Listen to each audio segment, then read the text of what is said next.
Hi, I want you to understand a little bit about WordPress slugs, what they are and how to change them.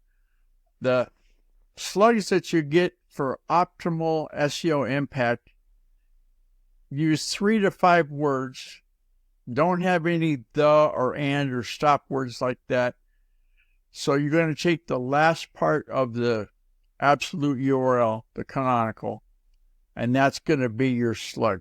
Okay, and there's a space in the edit field in the WordPress editor where you can apply that. I've got a Google document in the theguyrcookreport.podbean.com that illustrates that quite well.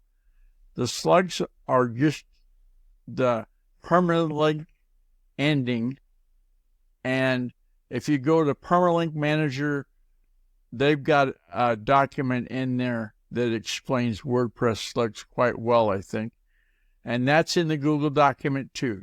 So take a minute and take a look at that. I think that you're going to have some ammunition in the week ahead as you edit and add content to your presence online. I've got them, so you can get them.